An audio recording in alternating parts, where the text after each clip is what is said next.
நிச்சயமாக மீண்டும் நாங்கள் எல்லாரையும் சந்திக்கிறதுல ரொம்ப சந்தோஷம். இந்த மாதத்தில் இந்த கடைசி வாரத்தில் ஆண்டவர் நம்மளை பாதுகாத்து வந்ததுக்காக அவருக்கு நான் நன்றி செலுத்துகிறேன். தொடர்ந்து நம்ம ஆபிரகாம், ஈசாக்கு, யாக்கோபு அப்படி நம்ம தொடர்ந்து பார்த்துக்கிட்டு வரோம். அவங்களுடைய சரித்திரத்தை பார்க்கும்போது ரொம்ப ஆசீர்வாதமாக பிரயோஜனமாக இருக்குது. மீண்டும் அதற்கு பிறகு நம்ம எப்படி தொடர்ந்து பார்க்க வேண்டும் என்று சொல்லி இந்த நாட்களில் ஒரு சில வசனங்களை நம்ம தியானிக்க போகிறோம். ஆண்டவர் யோனோக்கை தெரிந்துக்கிட்டார். பிறகு அதுக்கு பிறகு நோவாவை தெரிந்தார், யோபுவை தெரிஞ்சார்.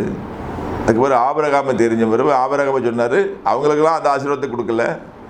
ஆபிரகாமே நான் ஒன்று என்ன செய்வேன், வானத்தின் நட்சத்திரங்கள் போல சந்ததி என்ன செய்வேன், பெருக பண்ணுவேன்னு சொல்லி அதிலிருந்து ஆண்டவர் வாக்கு கொடுத்து ஆபிரகாமுக்கு ஒரு ஸ்ரேஷ்ட புத்திரனை கொடுத்தாரு, ஈசாக்கு. ஈசாக்குக்கு 2 பேரை கொடுத்தாரு, யாக்கோபு, ஏசா. அப்போது அதுக்கு பிறகு ஆண்டவர் யாரை தெரிஞ்சுக்கிட்டார் அப்படின்னா யோசேப்பை தெரிஞ்சுக்கிட்டார். யாக்கோபுடைய வம்சத்தில் ஈசாக்குடைய வம்சத்தில் யாக்கோபை தெரிஞ்சார், யாக்கோபுடைய வம்சத்தில் யோசேப்பை தெரிஞ்சுக்கிட்டார், சேஷ்ட புத்திரனா. இந்த சேஷ்ட புத்திரம் அப்படின்னு சொல்லும்போது சேஷ்ட புத்திரத்துக்கு என்ன அதுக்கு அர்த்தம் அப்படின்னா,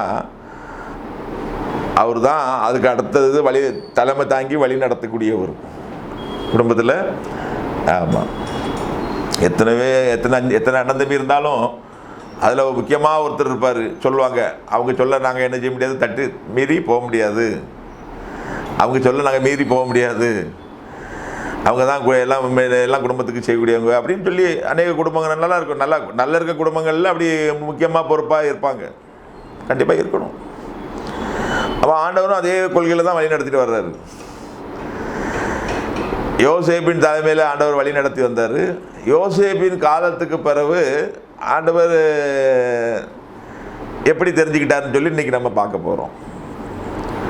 அப்போது யோசேப்பின் காலத்தில் பஞ்சத்தினால இஸ்ரவேல் எங்கே போனாங்க, எகிப்துக்கு போனாங்க. எகிப்துக்கு போகும்போது மொத்தம் இஸ்ரவேல் ஜனங்கள் எத்தனை பேரா, 70 பேர். மொத்தம் 70 பேர். அவங்க 12 பிள்ளைகள், 13 பிள்ளைகள் எல்லாம் சேர்த்து, தாய் தகப்பன், பிள்ளைகள், யோசேப்புடைய குடும்பம் எல்லாம் சேர்த்து. ஆமாம், யோசேப்பு 4 பேர், அவங்க 66, மொத்தம் 70 பேர் என்ன செஞ்சாங்க, எகிப்துக்கு போனாங்க. எகிப்துக்கு போன பிறகு யோசேப்பு காலத்துக்கு பிறகு யோசேப்பை அறியாத ஒரு ராஜா அங்கே அவர் என்ன செஞ்சார், அங்கே நம்ம எகிப்தில் ஆள வந்தார். எகிப்தில் ஆள வந்த உடனே இஸ்ரவேல் ஜனங்களை பார்த்து அவர் என்ன செஞ்சார், இவங்க பெருகிருக்கிற பெருக்கத்தை பார்த்து அவருக்கு என்ன ஆயிட்டு, இவங்களை இப்படி விட்டா சரி வராது, இவங்க நம்மளை மேற்கொண்டுருவாங்க, இவங்கள நம்ம என்ன செய்யணும், இவங்களை நம்ம அடிமைப்படுத்தணும் அப்படின்னு சொல்லி திட்டம் போட்டு பயங்கரமாக இவங்களுடைய வாழ்க்கையை கசப்பாக்கிட்டாங்க. கசப்பு அப்படின்னா வேலை, ஒரே வேலை அப்படின்னு. எவ்வளவு ஒடுக்குனாங்களோ, யாத்திரையாகத்தில் நம்ம 1ஆம் அதிகாரத்தில் நம்ம பார்க்கலாம். எவ்வளோ அவங்க ஒடுக்குனாங்களோ அவ்வளோ இவங்க என்ன செய்தாங்களாம், பெருகிக்கிட்டே போனாங்களாம். அப்போ ஆண்டவர் ஆபிரகாமுக்கு வாக்கு கொடுத்தாரு. ஆண்டவர் வாக்கு கொடுத்துருந்தாரு, உன் சந்ததி இந்த கானான் தேசத்தை என்ன செய்வாங்க, பிரவேசிப்பாங்க. அப்போ அதுக்கு 430 வருஷம் அவங்க 430 வருஷம் ஆகும் அப்படின்னு சொல்லி ஆண்டவர் அவனுக்கு வாக்கு கொடுத்துருந்தாரு, சந்ததி நான் கொண்டு வருவேன் அப்படின்ட்டு. அப்போ 430 வருஷம் இவங்க என்ன செஞ்சாங்க, எகிப்தில் வாழ்ந்தாங்க. எப்படி வாழ்ந்தாங்க, அடிமை வாழ்க்கை வாழ்ந்தாங்க.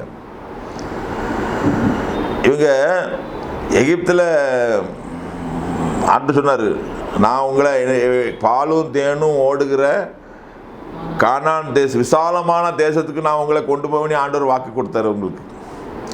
இவங்க என்னாச்சு, அந்த குறுகிய இடத்துக்குள்ளே இவங்க எவ்வளோ நெருக்கமாக வாழ்கிறாங்க. குறுகிய இடத்துக்குள்ளே, எகிப்துக்குள்ளே 2 நாடு இருக்கக்கூடிய ஜனங்கள் இருந்தால் எப்படி இருக்கும்?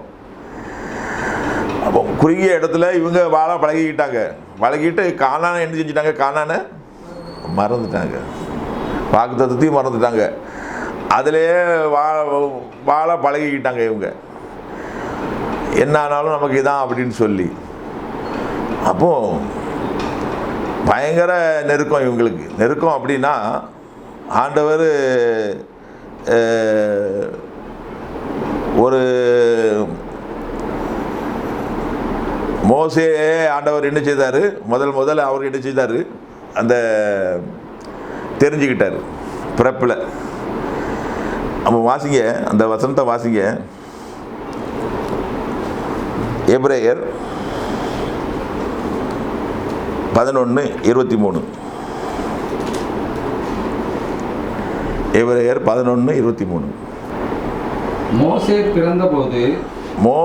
பிறந்தபோது அவனுடைய தாய் தகப்பன்மார் அவனை அழகுள்ள பிள்ளை என்று கண்டு விசுவாசத்தினாலே ராஜாவினுடைய கட்டளைக்கு பயப்படாமல் அவனை 3 மாதம் ஒழித்து வைத்தார்கள்.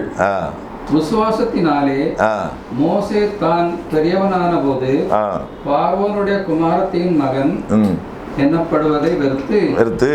அப்போ பாருங்க, மோசே பிறந்தபோது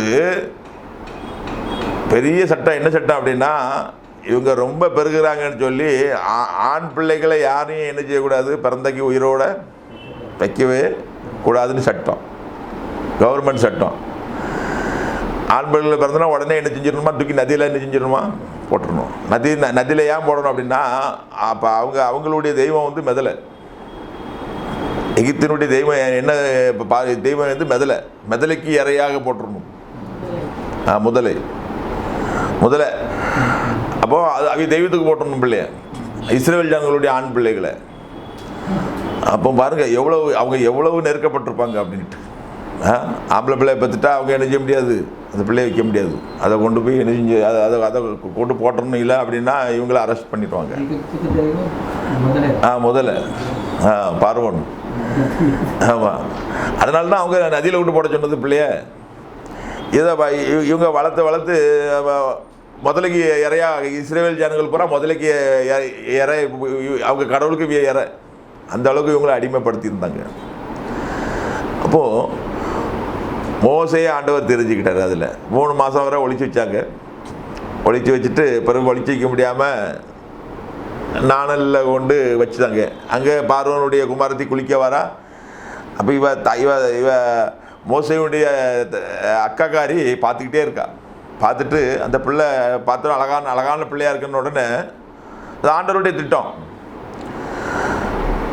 பார்வோனுடைய குமாரத்திக்கிட்ட போய் சொல்லுதான், இந்த பிள்ளையை வளர்க்கறதுக்கு தாயை கூட்டு வரட்டுமா அப்படின்ட்டு. அப்போது சரி அப்படி எனக்காக வளர்த்துரு அப்படின்னு சொல்லி அந்த தாய்கிட்ட அந்த பிள்ளையை ஒப்படைக்க. அப்போது ஆண்டவர் பார்வோனுடைய குமாரத்தியுடைய அனுமதியோடு மோசே என்ன செய்தார், வளர்க்கப்படுறாரு. மோசே வளர்க்கப்பட்டு பெரியவனான போது பார்வோனுடைய யாத்திரையாமத்துக்கு வாங்க. யாத்திரையாமம் 2ஆம் அதிகாரம் 10வது வசனத்தை வாசிங்க. 2:10.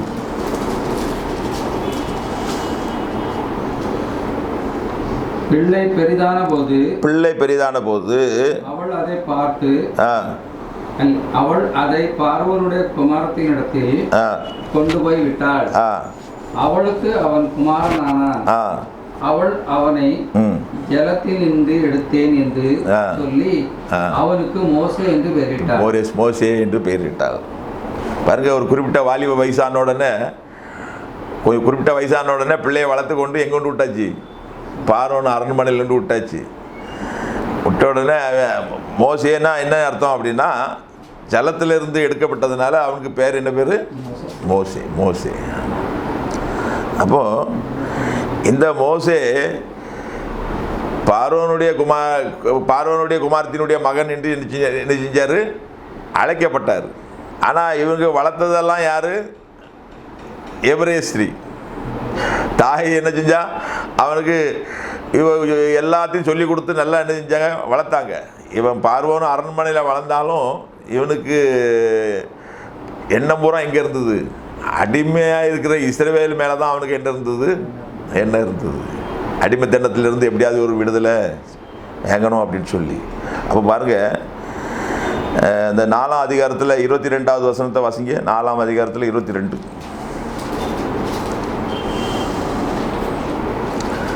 4ஆம் அதிகாரத்தில் 22வது வசனம். அப்பொழுது நீ பார்வோனோடு சொல்ல வேண்டியது என்னவென்றால், ஆண்டவர் மோசேயை பார்த்து சொல்றாரு, நீ பார்வோனோடு சொல்ல வேண்டியது என்னவென்றால், இஸ்ரவேல் என்னுடைய குமாரன், இஸ்ரவேல் என்னுடைய குமாரன், என் சிரேஷ்ட புத்திரன், என் சிரேஷ்ட புத்திரன், எனக்கு ஆராதனை செய்யும்படி என் குமாரனை அனுப்பிவிடு என்று கட்டளையிடுகிறேன். அவனை விடமாட்டேன் என்பாயாகில் நான் உன்னுடைய குமாரனை உன் சிரேஷ்ட புத்திரனை சங்கரிப்பேன் என்று கர்த்தர் சொன்னார் என்று சொல் என்றார். அல்லேலூயா. அப்ப பாருங்க, இங்க இதுவரை சேஷ்டர புத்திரன் சொல்லி குடும்பத்தில் ஒருத்தனை தான் ஆண்டவர் தெரிஞ்சுக்கிட்டாரு. ஆனால் இங்கே வந்து யாரை சேஷ்டர புத்திரனா ஆண்டவர் தெரிஞ்சுக்கிட்டாரு? இஸ்ரவேல் ஜனங்களையே ஆண்டவர் அவருக்காக என்ன செஞ்சிட்டாரு? சேஷ்ட புத்திரனா தெரிஞ்சுக்கிட்டார். இஸ்ரவேலர் பூரா அவருக்கு யாரு? சேஷ்ட புத்திரன். நீ என் சேஷ்ட புத்திரனை நீ விடலன்னா நான் உன் சேஷ்ட புத்திரனை சங்கரிப்பேன். பாருங்க, வாணிக்கு ஆண்டவர் அன்னைக்கு வர ஒரு மனுஷனை தான் தெரிஞ்சுட்டு வந்தார். இன்னைக்கு பூரா இஸ்ரவேலரை பூரா அவருடைய குமாரனா அவர் என்ன செஞ்சிட்டாரு? தெரிஞ்சுக்கிட்டாரு. இதுக்கு பிறகு யாரும் தனிப்பட்ட மனுஷன் சிரேஷ்ட புத்திரன் கிடையாது. பூரா 12 கோத்திரமும் அவருக்கு யார் தான்? அவருடைய புத்திரன் தான். இன்னை வர இந்த உலகத்தில் அவருடைய பிள்ளைகள்லாம் யார் தான்? இஸ்ரவேலர் தான் அவருடைய குமாரன். அவர் தெரிஞ்சுக்கிட்டார். அவங்கள தெரிஞ்சுக்கிட்டார். அவர் தெரிஞ்சது தான். அதுக்கு பிறகு மாற்றவே வேற சேஷ்டர் புத்திரன் அவர் என்ன செய்யல. அதுக்கு பிறகு தெரிஞ்சுக்கிடவே இல்லை. அப்போ பாருங்க, இங்கு ஆண்டவர் இஸ்ரவேலரையே சேஷ்டர புத்திரா தெரிஞ்சுக்கிட்டார். இதுவரை பாரம்பரியமாக வந்துக்கிட்டு இருந்த எல்லாத்தையும் ஆண்டவர் முடிச்சுட்டு, இஸ்ரவேல் என்னுடைய சேஷ்ட புத்திரன், இனிமேல் அவன் தான் என்ன செய்வான்? எனக்கு எல்லாம். நான் அவனுக்குள்ளே வாசமாக இருப்பேன். அவன் என்னைய ஆராதிப்பான். அவனை நீ என்ன செய்ய, இங்கேருந்து என்ன செய்ய, விடுதலை பண்ணணும். அப்போ பாருங்க ஆண்டவர் அந்த மோசையை அதுக்காக யாரை தெரிஞ்சுக்கிட்டார்? ஆண்டவர் மோசையை தெரிஞ்சுக்கிட்டார். 70 பேரோட அங்கே போனவங்க, அவங்க அங்கே 430 வருஷத்தில் குறைஞ்சது 20 லட்சம் பேராக மாறிட்டாங்க. 70 பேராக இருந்தவங்க 20 லட்சம் பேரா. அவன் 430 வருஷம் அவங்க அடிமையாக இருந்தாங்க. 430 வருஷம் இஸ்ரவேலருக்கு 430 வருஷம். அங்கே 430 வருஷத்தில் மறுநாளே அவங்களுக்கு விடுதலை கிடைச்சது. அங்கே இருந்து ஆண்டவர் அவங்களை என்ன செஞ்சார்? விடுதலை பண்ணார். அவங்க அது நம்ம பின்னால் உள்ள காரியத்தில் நம்ம அவர்களுடைய பார்க்கலாம். அப்போது இந்த மோசேக்கு அவனுக்கு பார்வோனுடைய குமாரத்தினுடைய அவன் மகன். ஆனால் இவனை தெரிஞ்சது யார்? ஆண்டவர். அதனால் இவனுக்கு பற்றெல்லாம் எங்கே இருக்கிறது? இஸ்ரவேல் மேலே தான் இருக்குது. பார்வோனுடைய அரண்மனையில் அவன் எல்லா விதத்துலையும் அவன் வந்து ஒரு தளபதி அந்தஸ்தில் இருந்தான். பார்வோன் அரண்மனையில் ஒரு படையை வழி நடத்துகிற தளபதி அந்தஸ்து. அடுத்த ராஜா கூட அவனுக்கு என்ன செய்யலாம், வரக்கூடிய அந்த அளவுக்கு இருக்கான். ஆமாம், இவனுக்கு எல்லாம் கற்றுக் கொடுக்கப்பட்டிருது. போய் யுத்த பயிற்சி. ஆண்டவர் பாருங்க, ஒரு மனுஷனை தேர்ந்தெடுத்து அவனை எப்படி, ஏன்னா இஸ்ரவேலர் அடிமையாக இருக்காங்க, இவங்களுக்கு எந்த பயிற்சியும் கிடையாது. ஆனால் ஒரு பயிற்சி இடத்துல ஒரு மனுஷனை பயிற்சி ஆக்கி அவனை ஆண்டவர் என்ன செஞ்சுக்கிட்டாரு? தெரிஞ்சிட்டார். அவனுக்குள்ளே அவனுக்கு கொடுக்காரு. அந்த வசனத்தை வாசிக்க எபிரேயர் 11:24. எபிரேயர் 11:24.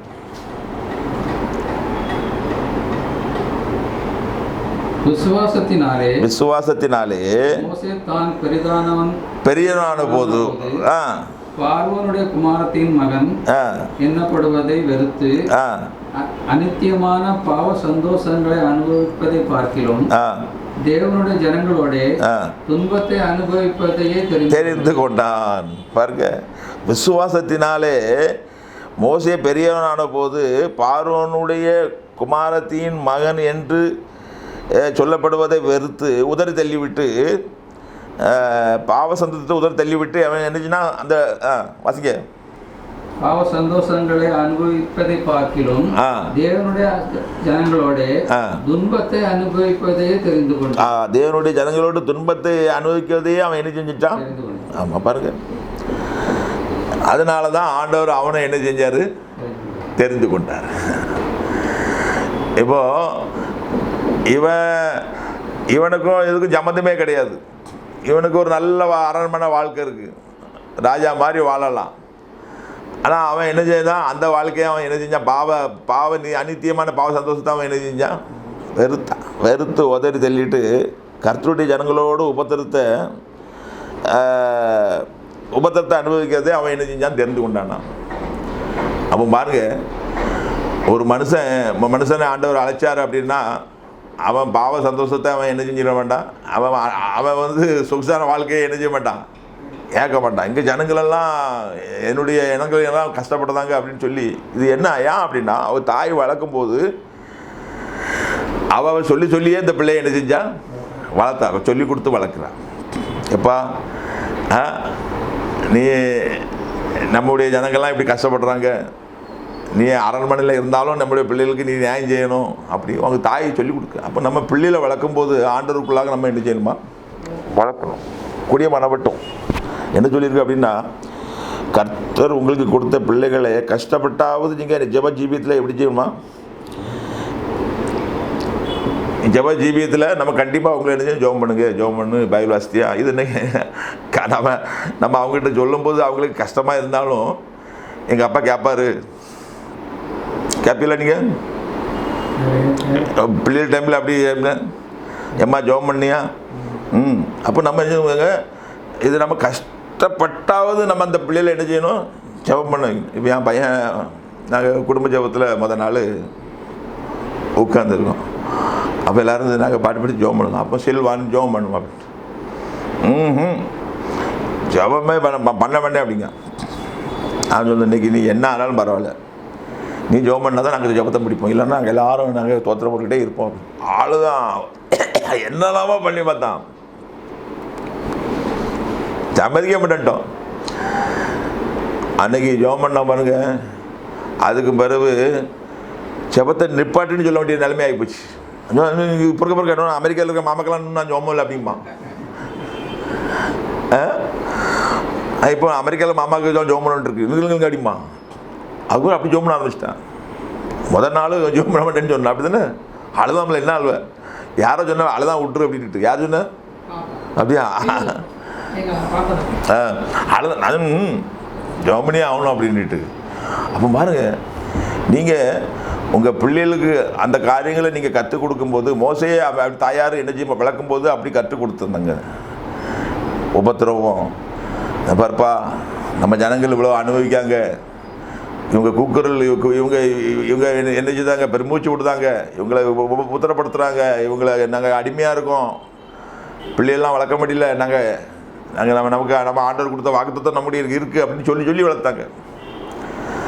அப்போது அப்படி வளர்த்ததுனால ஏன்னா எதுக்காக அப்படி நம்ம அப்படி வளர்க்கணுமா? அவங்களுடைய எதிர்காலம் ரொம்ப ரொம்ப முக்கியமானது. அவங்களுடைய எதிர்காலத்துக்காக இது நீங்கள் ஒரு ஃபவுண்டேஷன் தான் போடுதிய. என்ன சொல்கிறது? ஜெபம் பண்ண சொல்கிறது, பைபிள் வாசிக்க சொல்கிறது, ஆலயத்துக்கு கூட்டிகிட்டு போய், இதெல்லாம் ஒரு ஃபவுண்டேஷன் தான். அது என்ன சொல்லுவாங்க? பேஸ் தானே. பேஸ் இது. இந்த பேஸ் நீங்கள் போட்டு கொடுத்துட்டீங்கன்னா அப்புறம் அதுக்கு பிறகு அவங்க வல்லவராகிடுவாங்க. அவங்களுடைய எதிர்காலம் எப்படி இருக்கும்? செம்மங்க. அப்போ பாருங்க, அமெரிக்காவில் இருந்து நாங்கள் இப்போ 91ஆவது சங்கீதத்தை எல்லாருமே படித்து பாராமல் சொல்லும்போது அங்கே சாமுவேலுடைய பையன் தமிழ் தெரியாதவன் தமிழில் படிச்சுட்டு வசனம் சொல்லியிருக்கான் பாருங்க. தமிழ் தெரியாது, ரொம்ப அழகாக இருக்குது பிள்ளைகள் சொல்கிறது பாருங்க. இந்த காலத்தில் இந்த பிள்ளைகளுக்கு சொன்னால் அவங்களுடைய எதிர்காலம் நல்லாயிருக்கும். இந்த காலத்தில் இந்த வசனத்தை இவங்க படிக்கலை அப்படின்னா, பாடத்தை முக்கியமாக படித்தாங்க அப்படின்னா தேவனுக்கும் இவங்களுக்கும் என்ன எல்லாம் இல்லாமல் போயிடும், சம்மந்தமே இல்லாத போகும். அவங்களுக்கு தேவனுடைய விடுதலை, தேவனுடைய உடன்படிக்கை, தேவனுடைய வாக்குத்தத்தம் எல்லாமே மறந்து போயிருக்கும். மோசே மட்டும் இதை மறந்து அங்கே போய் வாழ்ந்துருந்தாருன்னா இஸ்ரவேல் ஜனங்களுக்கு என்ன செஞ்சிருக்காது, விடுதலை கிடைச்சிருக்காது. ஒரு நல்ல மனுஷனை ஆண்டவர் என்ன செஞ்சார், அவன் என்ன செஞ்சான், அந்த பார்வனுடைய குமார்த்திங்கிறது அவன் வெறுத்தான், பாவ சந்தோஷத்தை வெறுத்தான். ஏன்னா அவன் ஃபவுண்டேஷன் அப்படி வாழ்ந்ததுனால தான் ஆண்டவர் அவனுக்கு என்ன செஞ்சார், உங்களுடைய நம்ம என்ன செய்யணுமா, இப்படிப்பட்ட காரியங்களுக்கு நம்மளை பிரதிஷ்டை பண்ணி கொடுக்கணுமா. அடுத்தால வாசிங்க, அப்போஸ்தலர் 7ஆம் அதிகாரம் 24-25. ஆமாம் ஆமாம். அப்போ பாருங்க, மோசேக்கு ஒரு அரண்மனை வாழ்க்கையை வெறுத்தான், பார்வண்டி குமார்த்தின் மகங்கிறத வெறுத்தான், பாவ சந்தோஷத்தை அவன் வெறுத்தான். இப்போ இவங்க விடுதலைக்காக ஏதாவது என்ன செய்யணும் அப்படின்னு சொல்லி அவர் என்ன செஞ்சார், வாசிங்க 27-24-25. மோசே எகிப்தியருடைய சகல சாஸ்திரிகளிலும் சபிக்கப்பட்டு கற்பிக்கப்பட்டு மோசே எகிப்தியருடைய சகல சாஸ்திரிகளிலும் கற்பிக்கப்பட்டு வாக்கிலும் செய்கையிலும் வல்லவனானான். அவனுக்கு 40 வயதான போது இஸ்ரவேல் புத்திரராகிய தன்னுடைய சகோதரரை கண்டு சந்திக்கும்படி அவனுடைய இருதயத்தில் எண்ணம் உண்டாயிற்று. அப்பொழுது அவர்களில் ஒருவன் அநியாயமானதை அவன் கண்டு அவனுக்கு துணை நின்று எகிப்தியனை வெட்டி துன்பப்பட்டவனுக்கு நியாயம் செய்தான். தன்னுடைய கையிலே தேவன் தங்களுக்கு ரட்சிப்பை தருவார் என்பதை தன்னுடைய சகோதரர் அறிந்து கொள்வார் என்று அவன் நினைத்தான். அவர்களோ அதை அறியவில்லை. போதும். ஹல்லேலூயா. பாருங்க, முதலாவது அவர் என்ன செஞ்சாரு, பார்வோனுடைய குமாரத்தினுடைய மகன் என்கிறதையும் பாவ சந்தோஷத்தையும் வெறுத்து தம்முடைய ஜனங்களை அவர் நேசித்த உடனே அவர் என்ன செய்தார்னா, இனிமேல் விடுதலைக்காக நம்ம ஏதாவது செய்யணும். 40 வயசு, நல்ல வாலிபன் அவருக்கு இராணுவ பயிற்சி இருக்கு அவருக்கு. அப்போ அவர் அப்படியே வாராரு, இங்கே பார்க்கும்போது ஒரு எகிப்தியனும் ஒரு எபிரேயனும் சண்டை நடக்கு. எகிப்தியன் எபிரேயனை அடிக்கான். அந்த உடனே எபிரேயருக்கு துணை நின்று எகிப்தியனை அடித்து கொண்டு என்ன வீட்டு பலத்தில் என்ன ஒரே அடித்து கொண்டு புதைச்சிட்டான். சந்தோஷப்படுத்தான், நான் இன்னைக்கு என்ன செஞ்சுட்டேன், ஒரு பெரிய காரியம் செஞ்சுட்டேன். இனிமேல் ஜனங்கள் என்ன செய்வாங்க, என்ன செய்வாங்க, ஏற்றுக்கிடுவாங்க அப்படின்னு சொல்லி அவன் அழைப்பை அவன் என்ன செய்தான், உறுதிப்படுத்துகிறான். ஹல்லேலூயா. பாருங்க, அவனுக்கு எல்லாமே அவன்கிட்ட எல்லாம் திறமை இருந்தது. அவன் என்ன செஞ்சான் அப்படின்னா, பாருங்க, தேவனுக்காக பக்தி வைராக்கியம் பாராட்டினான், அழைப்பை உறுதிப்படுத்தி கொண்டு அதிலே அவன் என்ன செஞ்சானா, முன்னேற ஆரம்பித்தானா. தேவனுக்காக வைராக்கியமாக அவன் தேவன் நிச்சயமாக நினைச்சுவார், நமக்கு நம்ம மூலமாக இவங்களுக்கு விடுதலை கொடுப்பாரு அப்படின்னு சொல்லி அழைப்பை உறுதிப்படுத்தி கொண்டு அவன் அதில் முன்னேறினான். அப்போது தேவனுடைய ஜனங்களுக்காக விடுதலைக்காக ஏதாவது செய்ய வேண்டும் என்று சொல்லி வைராக்கியத்தோடு அவன் என்ன செஞ்சானா, அதை என்ன செஞ்சானா செய்தான்.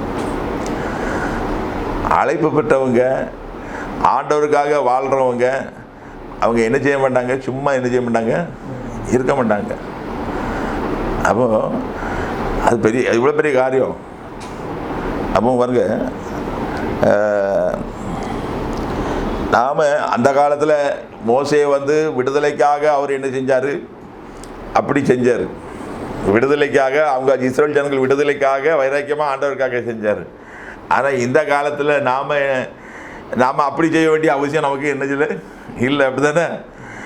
இன்றைக்கி நம்ம ஜனங்கள் எதில் அடிமையாக இருக்காங்க? சாத்தானுக்கு அடிமையாக இருக்காங்க, பாவத்துக்கு அடிமையாக இருக்காங்க. அன்னைக்கு எகிப்தியர்கிட்ட அவங்க அடிமையாக இருந்தாங்க. அதனால் மோசே அவர் என்ன செய்ய வேண்டியிருந்தது?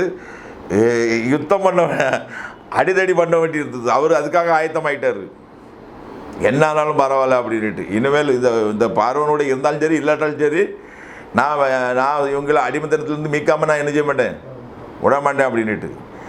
ஆனால் இன்னைக்கு அடிமையாக இருக்கிற ஜனங்களுக்கு நாம் ஆண்டவரால் தெரிந்து கொண்ட நாம் என்ன செய்யணும்? அநேகரை நாம் என்ன செய்யணும்? மீட்கணும். நம்ம என்ன சொல்லணும்? நமக்கு என்ன வந்துருக்கு? எவன் எப்படி போனான்னு, எவன் வாழ்ந்தானே வாழாட்டா தான் யோசிப்பு சொன்னோம்ல. யோசிப்பு சிறைச்சாலையில் இருந்துக்கிட்டு துக்கமாக இருக்கிறவங்கள பார்த்து ஏன் துக்கமாக இருக்கீங்க அப்படின்னு கேட்டான். யோசிப்புக்கு இருக்காரு, சிறைச்சாலைக்குள்ள தான் இருக்காரு. துக்கமாக இருக்கவனு எங்கே இருக்கான்? சிறைச்சாலைக்குள்ள தான் இருக்கான். இவர் சிறைச்சாலைகள் இருந்துக்கிட்டே துக்கமாக இருக்க விட்டு போய் கேட்காரு, நீங்கள் ஏன் துக்கமாக இருக்கீங்க அப்படின்ட்டு. நம்ம நினைவு ஏன் பாடு பெரிய பாடு, இதில் இவன் துக்கமாக இருந்தானா சந்தோஷமாக இருந்தால் எனக்கு என்ன அப்படி தான் நம்ம நினைப்போம். ஆனால் தேவனுடைய பிள்ளைகளாக்கி நாம் இந்த காலத்தில், அன்னைக்கு மோசே அவர் அழைப்பை உறுதிப்படுத்தினார். அந்த எகிப்தியனை கொன்று ஆண்டவருடைய அழைப்பில் அவர் முன்னேறினார். நீங்கள் 4 பேரை மீட்டு ஆண்டவருடைய அழைப்பை நீங்கள் என்ன செய்யணும்? உறுதிப்படுத்தணும். இன்றைக்கும் அதே தான், சேம் தான். இன்றைக்கி போய் இறங்கி போய் சுவிசேஷம் சொன்னால் உங்களுக்கு அடி விழும், அடி விழும், என்னெல்லாமோ நடக்கும். ஆனாலும் ஆண்டவருக்காக நம்ம அழைப்பை நம்ம என்ன செய்யணுமா? உறுதிப்படுத்தணும். உறுதிப்படுத்தி அவர் கர்த்தருடைய வருகைக்காக உண்மையும் உத்தமும் உள்ள ஜனத்தை நம்ம என்ன செய்யணுமா? ஆயத்தப்படுத்தணும். கர்த்தர் மேல் உங்களுக்கு அன்பு இருக்குமானால்,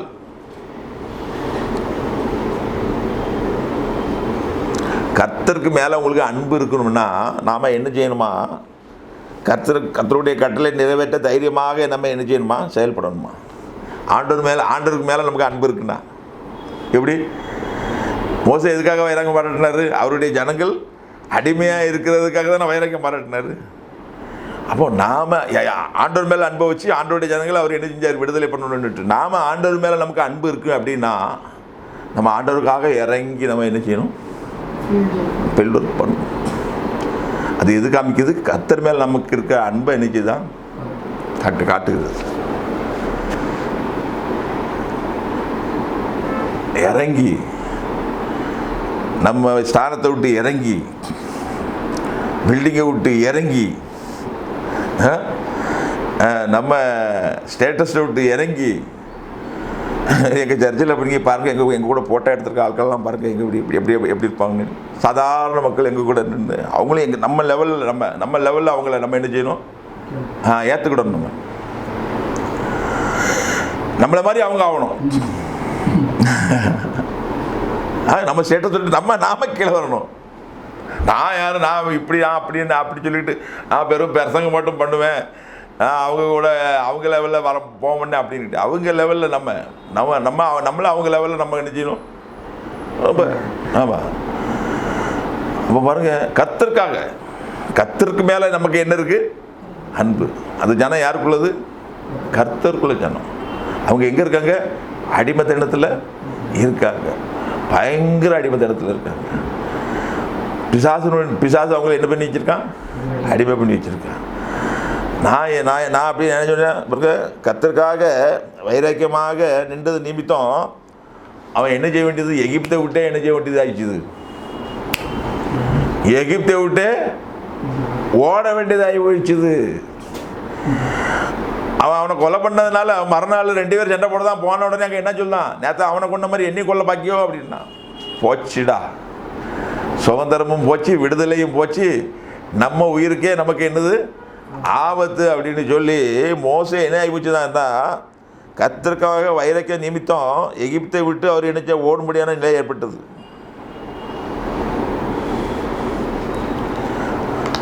கர்த்தருக்காக நம்ம நின்னோம் அப்படின்னா நமக்கு கூட அப்படிப்பட்ட நிலைமை என்ன செய்யலாம், வரலாம்.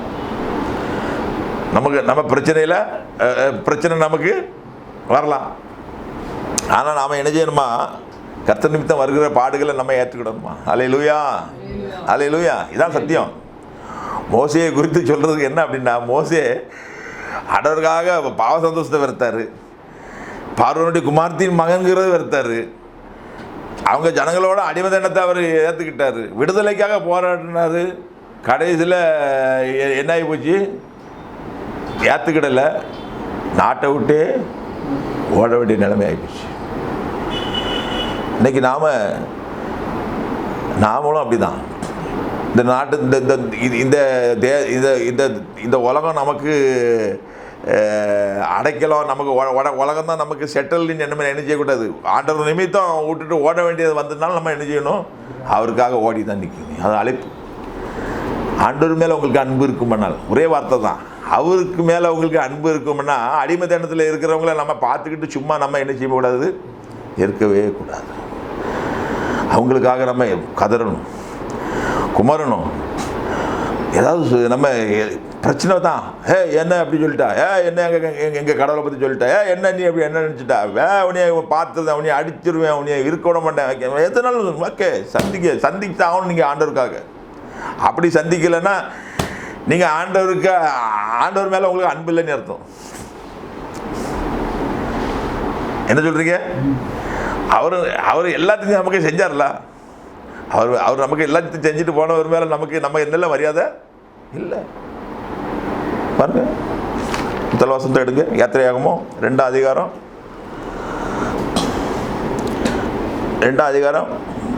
16வது வசனத்தை வாசிங்க. பாருங்க, ஆண்டவர் அவரை விட்டுட்டாரா? எகிப்தை விட்டு என்ன செஞ்சிட்டாரு, ஓடிட்டார். வைராக்கியமாக வந்தார், நடக்கலை. வாசிங்க 2:16. மீதியான் தேசத்து ஆசாரியனுக்கு 7 குமாரத்திகள் இருந்தார்கள்.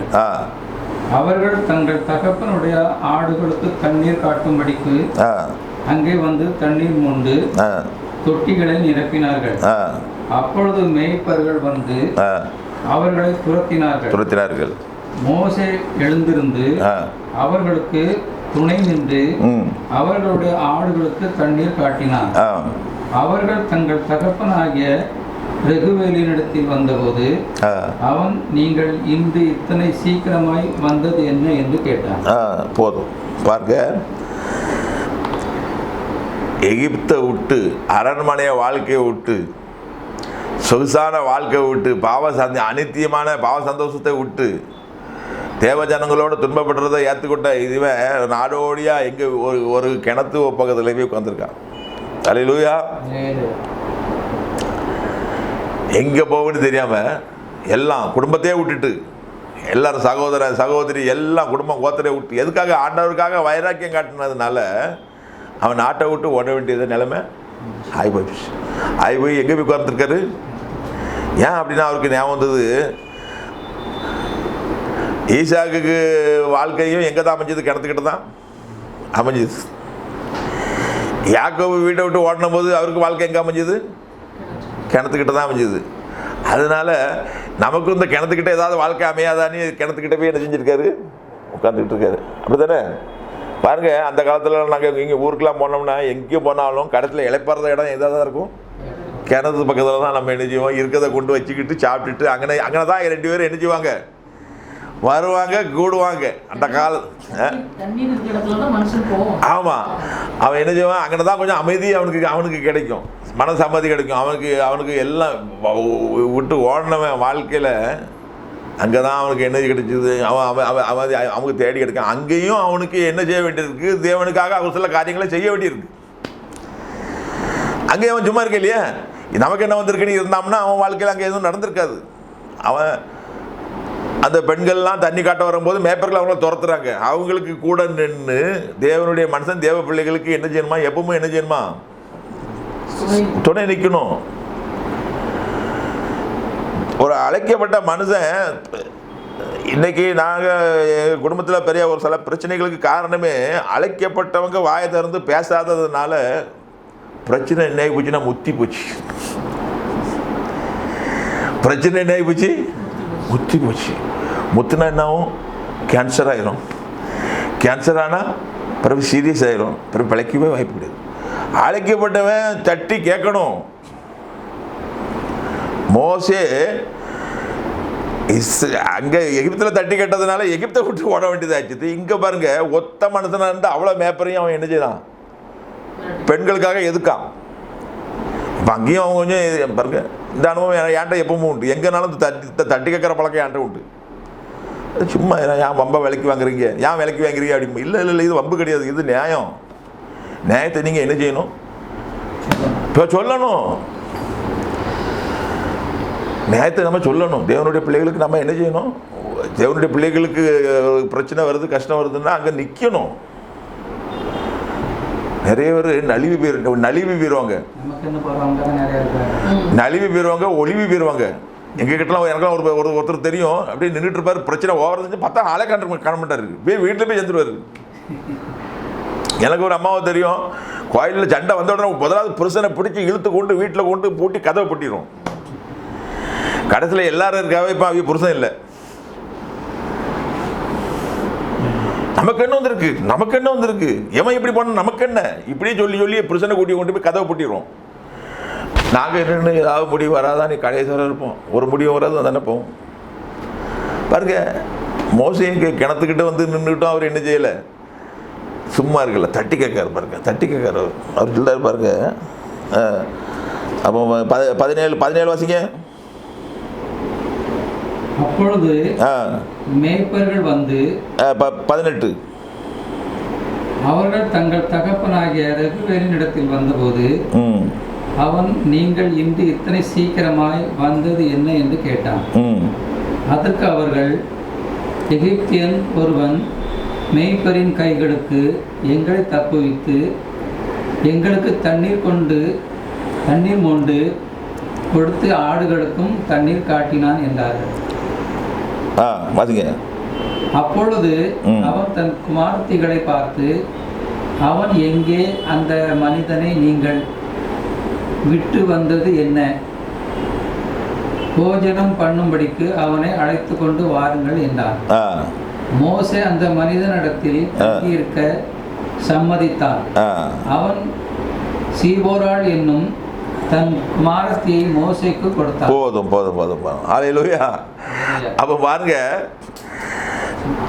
ஆமாம், சிப்ரால். அப்போ பாருங்க, மோசே என்ன செஞ்சாரு, அவர் ஒரு ஆவிக்குரிய மனுஷனாக இருந்ததுனால அவர் என்ன செய்ய, விசுவாச குடும்பங்களுக்கு உதவி செஞ்சார். பிறகு கர்த்தரோடு நின்று அவர் அந்த யுத்தத்தை என்ன செஞ்சார், நடத்தினார். இன்னைக்கு கிறிஸ்தவர்களுக்குள்ள பல பிரச்சனைகள் இருக்கும்போது அநேகர் என்ன செய்கிறது கிடையாது.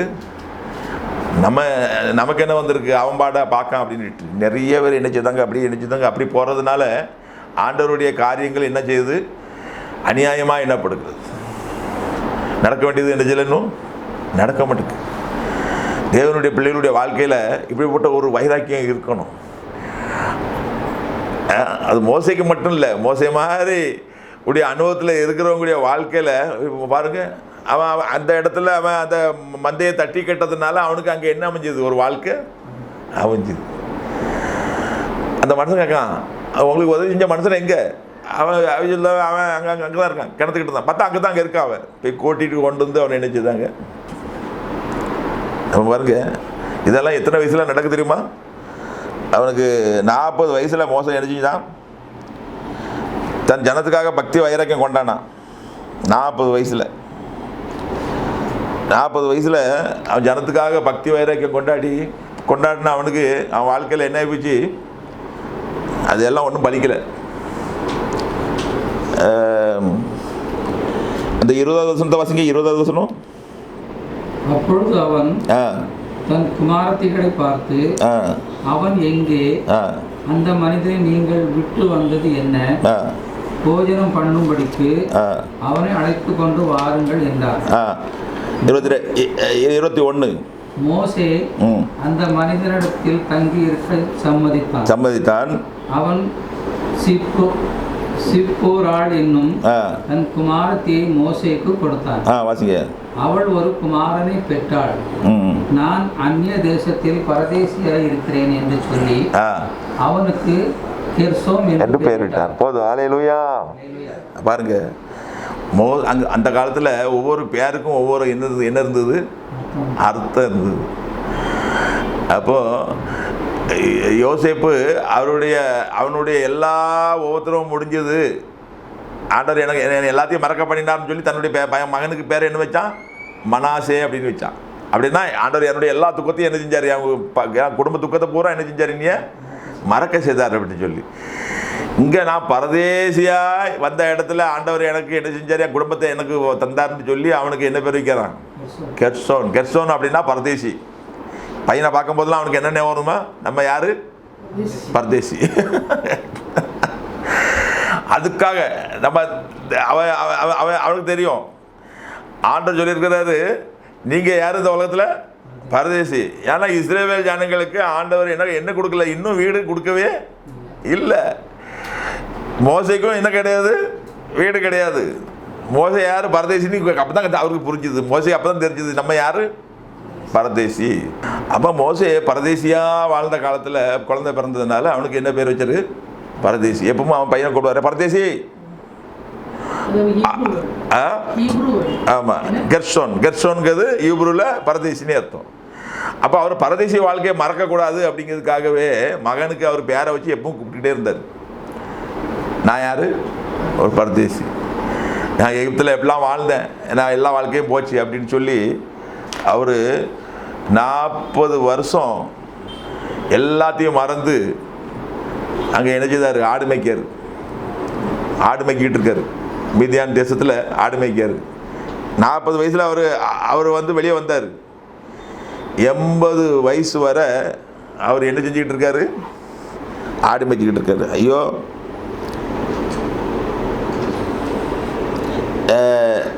என் வாழ்க்கையெல்லாம் வீணாக போனது, என்னை எல்லாரும் மறந்து விட்டார்களே என்று சொல்லி அங்கலாய்த்து கொண்டு இருக்கான். அப்படி தானே? எவ்வளோ பெரிய எல்லாம் திறமை படித்த இந்த மோசே அங்கலாய்ச்சி கொண்டு இருக்கான். அங்கலாய்ச்சி கொண்டு இருக்கும்போது ஆண்டவர் அவனை அன்பாக பார்த்து அவனை கூப்பிடுதார். பாருங்க, அந்த வசனத்தை வாசிங்க.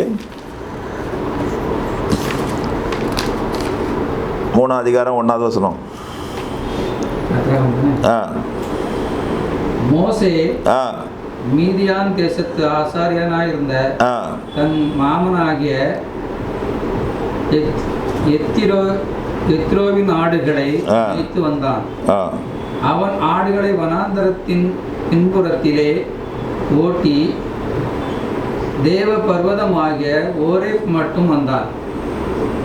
அங்கே கர்த்தருடைய தூதனானவர் ஒரு முட்செடியின் நடுவில் இருந்து உண்டான அக்னி ஜுவாலையிலே நின்று அவனுக்கு தரிசனமானார்.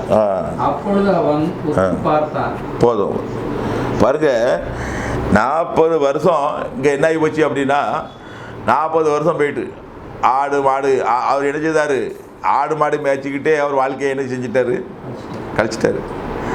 எல்லாத்தையும் மறந்துட்டார்.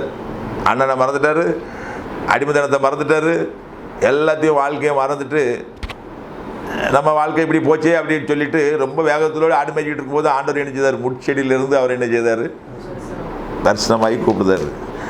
வாசிங்க 22 வாசிங்க. 22 7 3:7. அப்பொழுது கர்த்தர் எகிப்தில் இருக்கிற என் ஜனத்தின் உபத்திரவத்தை நான் பார்த்து ஆடோட்டிகளின் நிமித்தம் அவர்கள் இடுகிற கூக்குரலை கேட்டேன். அவர்கள் படுகிற வேதனைகளையும் அறிந்திருக்கிறேன். 10 வாசிங்க.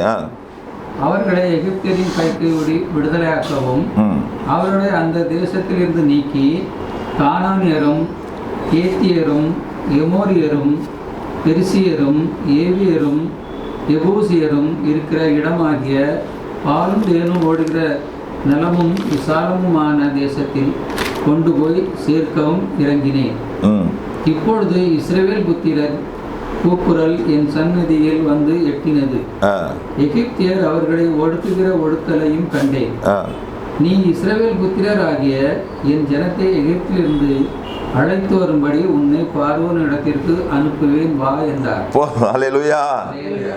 பாருங்க, இப்போ தான் அவனுக்கு ஆண்டவர் உண்மையான அழைப்பை என்ன செய்தார், கொடுக்காரு. அல்லேலூயா. 40 வயசுல போனது அது என்ன அழைப்பு? அவனுடைய சொந்த பலத்தில் அவன் என்ன செஞ்சான் போனது. 80 வயசுல தான் அவனுக்கு என்ன வருது, அழைப்பு வருது, வா. 40 வயசு இருக்கும்போது அவங்க அந்த ஜனங்களை என்ன செய்யலை, அவங்க ஆண்டவனுக்கு என்ன செய்யலை, கூப்பிடலை. அவங்க நல்லா சொகுசாக வாழ்ந்துக்கிட்டு இருந்தாங்க, அங்கேயே வாழ பழகிட்டாங்க, அவங்க விடுதலையை எதிர்பார்க்கல. இப்போ தான் அவங்க என்ன செய்தாங்க, அங்கே கூப்பிடுறாங்க. அவங்க குரல் ஆண்டவர்கிட்ட போய் என்ன செய்யுது, எட்டு. பாருங்க, ஆண்டவர் ஒவ்வொரு காரியத்துக்கும் ஒரு திட்டம் வச்சிருப்பாரு. அதுக்கு முன்னால் அந்த காரியங்களை என்ன செய்யாது, அது அவருடைய திட்டத்தின்படி தான் என்ன செய்யும். பாருங்க, கர்த்தர் ஒவ்வொருக்கும் ஒவ்வொரு நேரத்தையும் பாருங்க வழக்கும்படி குறித்த எல்லை தருகிறார். கர்த்தர் ஒரு நோக்கமும் சித்தமும் உண்டு. அவர் நம்ம சித்தம் இல்லாமல் நோக்கம் இல்லாமல் அவர் என்ன செய்கிறதில்ல, நிறைவேற்றுறதில்லை. அப்போ 80 வயசில் இவனை கூப்பிடுதாரு. கூப்பிட்டோன்னு சொல்லுதான், ஐயா வேற ஆளை பாருங்க, எனக்கு என்ன இல்லை, விருப்பம் இல்லை. ஏன் அப்படின்னா, அந்த எகிப்தில் இருந்த திறமை பயிற்சி எல்லாம் அந்த விடுதலைக்கு என்ன செய்யலை, அவனுக்கு உதவலை. இராணுவ பயிற்சி, சாஸ்திரம், மந்திரம், தந்திரம், இதெல்லாம் அவங்களுக்கு என்ன செய்யாது, அந்த விடுதலைக்கு உதவலை. இப்போ 40 வருஷம் அவனுக்கு என்ன ட்ரைனிங் ஆர்டர் கொடுத்தாருன்னா, ஆடு மாடு மேய்க்கிற ட்ரைனிங் என்ன செஞ்சார், கொடுத்துருந்தார். இந்த ட்ரைனிங் தான் ஒரு மந்தைய மாதிரி அவங்கள என்ன செய்ய முடியும், நடத்தி கொண்டு போக முடியும். அதுக்காக 40 வருஷம் அந்த ஆண்டவர் என்ன செஞ்சார், பொறுமையாக இவனை வச்சுருந்தார். இவனுக்கு ட்ரைனிங் கொடுத்து அதுக்கு பிறகு வந்து சந்திக்கார். அப்போ பாருங்க, அந்த 40 வயசில் இவன் கையில் விடுதலை கொடுத்துருந்தாருன்னா, எவன் சொல்லு கேட்கலையோ அடிச்சே கொண்டுருவான். மோசே என்ன செஞ்சிருவார், சொல்லு கேட்காதவனை அடிச்சே என்ன செஞ்சிருவார், கொண்டு போடுவார். அதனால ஆண்டவர் என்ன செய்யலை, அந்த அழைப்பை அவர் என்ன செய்யலை, உறுதி படுத்தலை. 80 வயசில் இவர் என்ன செஞ்சுள்ளார், மோசே என் வீட்டில் பாருங்க, நான் திக்குவாயும் மந்தனாகவும் உள்ளவன். மோசே தேவனுடைய அழைப்பை என்ன சொல்ல ஏற்றுக்கொள்ள என்ன செய்தான், தயங்குதான். அது மட்டும் இல்லை, மோசைய ஊழிய அழைப்பு வந்து பொறுப்பும் கடமை வந்து எல்லாம் வந்து அவன் பெயர் சொல்லி ஆண்டவர் என்ன செஞ்சார், அவனை அழைத்தார். பார்வோனிடத்துக்கு அனுப்புவேன், நீ என்ன செய்ய, வா வா என்று சொல்லி. அப்போ பாருங்க, இன்றைக்கி மோசேயினுடைய வாழ்க்கையில் ஒரு பெரிய வைராக்கியம் இருந்ததுனால, அது ஆண்டவருக்காக அவர் செஞ்சதுனால ஆண்டவர் அவனை அழைச்சார். ஆனால் அது எப்போ அவருடைய சித்தத்தின்படி அவர் அழைக்கலை, அவனுடைய சித்தத்தின்படி அழைக்கலை, அவருடைய சித்தத்தின்படி அவனை 80 வயசில் என்ன செஞ்சார். ஆமாம், 80 வயசில் அவர் என்ன செஞ்சார்னா, இஸ்ரவேலில் வந்து எகிப்தில் வாழ்ந்த மொத்த காலம் எத்தனை 430 வருடங்கள். 430 வருடங்கள் என்ன செஞ்சாங்க, வாழ்ந்தாங்க. 430 வருஷத்தில் 30வது வருஷம் முடியவும் ஆண்டவர் அங்கேருந்து இவங்களை என்ன செய்தார், மோசே மூலமாக என்ன செய்தார், கிளப்ப. ஆமாம், மோசே ஆண்டவர் அழைச்ச உடனே பாருங்க, அந்த ஒரு வசனத்தை எடுங்க, 4 அதிகாரம் 18வது வசனம். மோசே மாமனாகிய எத்திரோவின் இடத்துக்கு வந்து, நான் எகிப்தில் இருக்கிற என் சகோதரத்திற்கு திரும்பி போய் அவர்கள் இன்னும் உயிரோடு இருக்கிறார்களா என்று பார்க்கும்படிக்கு புறப்பட்டு போக உத்தரவு தர வேண்டும் என்றார். அப்பொழுது எத்திரோ மோசேயை நோக்கி, சுகமாய் போய் வாரும் என்றார். இன்னும் பாருங்க, சுகமாய் போய் நிச்சயம் வரும். அப்போ மோசேக்கு வந்து அழகா மாமன்ட்ட சொல்லுதான், ரொம்ப அடக்க உடக்கமாக பேசுகிறான். ஆண்டவர் சொன்னது அவன்கிட்ட சொல்லலை, அங்கே போய் சொல்கிறாரு, நான் என் சகோதரனை பார்க்க எகிப்துக்கு போகிறேன், நீர் எனக்கு என்ன செய்யும், அனுமதி கொடும் அப்படின்னு சொல்லிட்டு. அவனுடைய மோசே ஆண்டவருக்காக வைராக்கியமாக வாழ்ந்தது உண்மைதான். ஆனால் அவனுடைய பலன் குறைய தண்டியும் ஆண்டவர் என்ன செஞ்சார்? அவனுக்காக என்ன செஞ்சார்? பொறுமையோடு காத்திருந்தார்.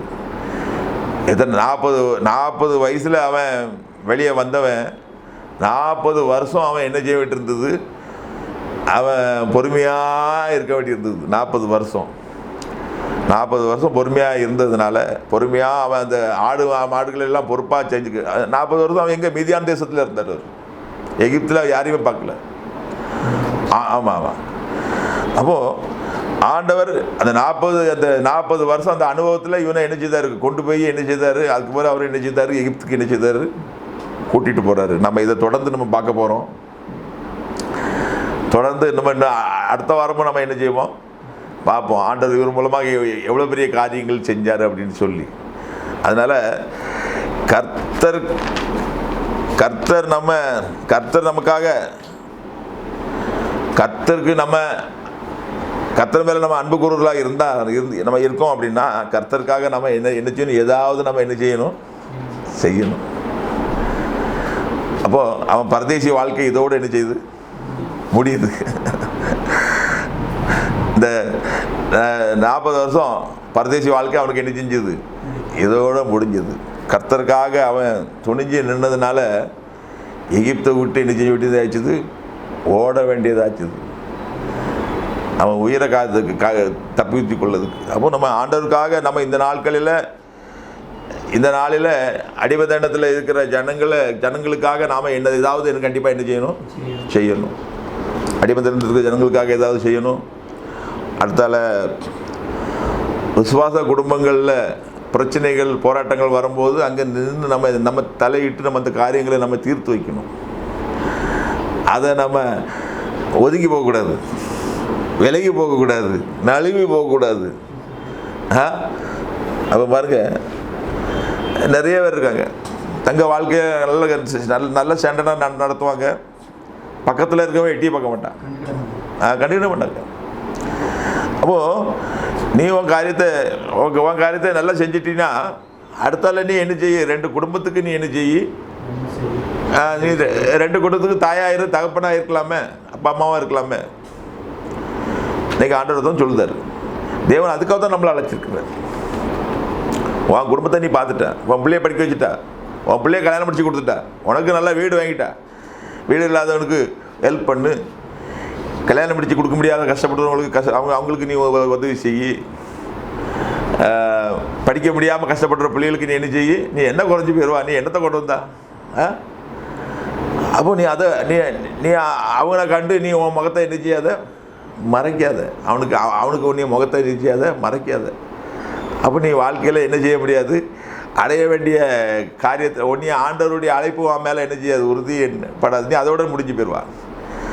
அப்போ பாருங்க, அந்த எகிப்தை விட்டு அவன் ஆண்டவருக்காக வைராக்கியம் பாராட்டாமல் இருந்தால் எகிப்தை அவன் என்ன செஞ்சிருக்க மாட்டான்? எகிப்தை விட்டுருக்க முடியாது.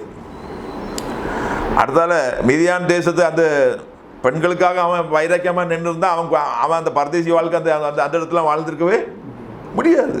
பாருங்க, அவன் வாழ்க்கைக்கு அவன் என்ன செய்ய வேண்டியிருக்கு? வெளியே வர வேண்டியிருக்கு, வெளியே வந்து ஏதாவது காரியங்களை செய்ய வேண்டியிருக்கு. இன்றைக்கி எத்தனை பேர் ஆண்டவருடைய பிள்ளைகள், ஆண்டவருடைய நாமம் தரிக்கப்பட்ட பிள்ளைகள், எல்லாருமே மோசே தான், எல்லாருமே ஒரு மோசே தான். ஆனால் அந்த மோசையை மாதிரி வெளியே வராததுனால அவங்க மோசையாக இல்லாமல் என்ன செஞ்சிட்டாங்க? சாதாரண மனுஷனா. அல்லேலூயா. ஆண்டவர் ஒவ்வொருவரையும் மோசையாக பார்க்காரு. அதான் அவர் சொன்னார், இஸ்ரவேல் யார்? என்னுடைய குமாரன்.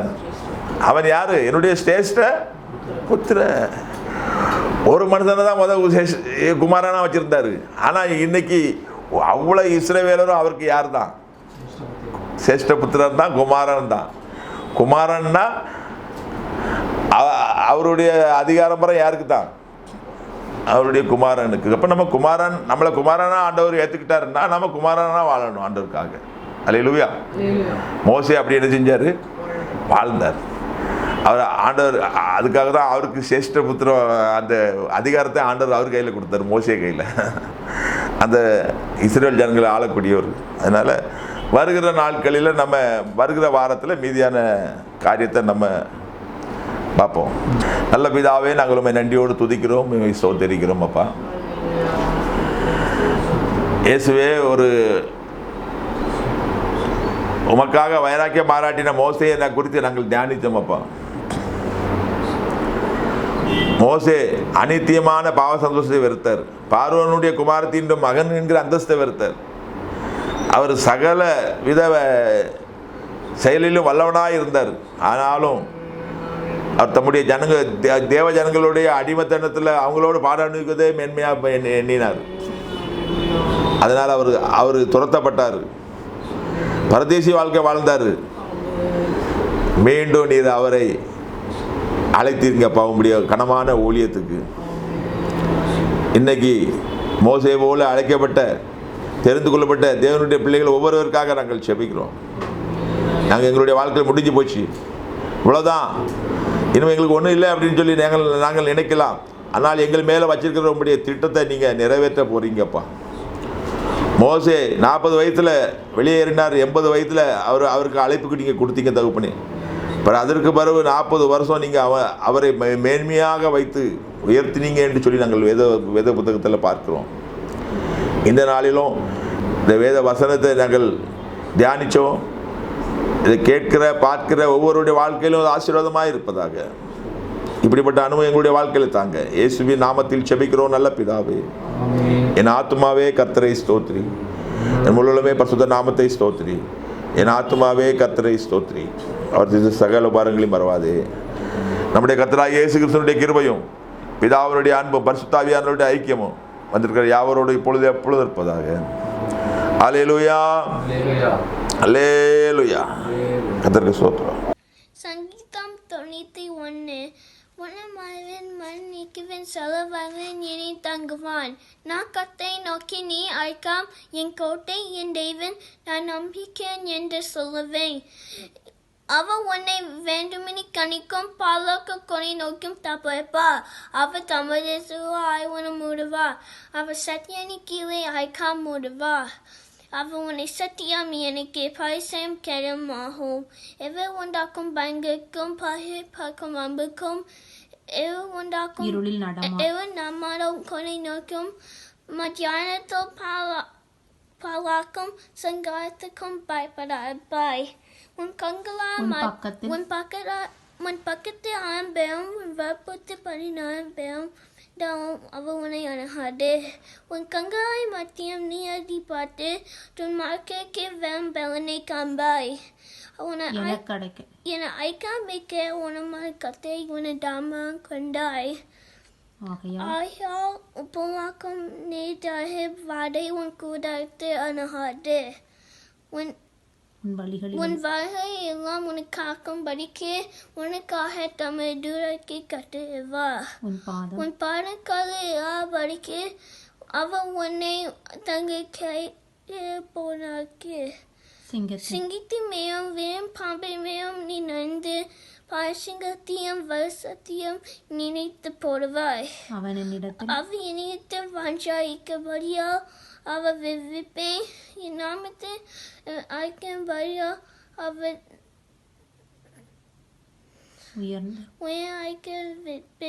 அவ என்னை நோக்கி கூப்பிடுவான். நான் மற்றவை அருள் செய்வேன். ஆபத்தில் புமாக்கும் நானே அவனோடு அவ தப்புத்து அவ கனப்படுத்துவே. நீடிய நாட்கள் உன்னை அவ திருப்தியாக்கி உன் ரட்சிப்பை காண்பிப்பேன்.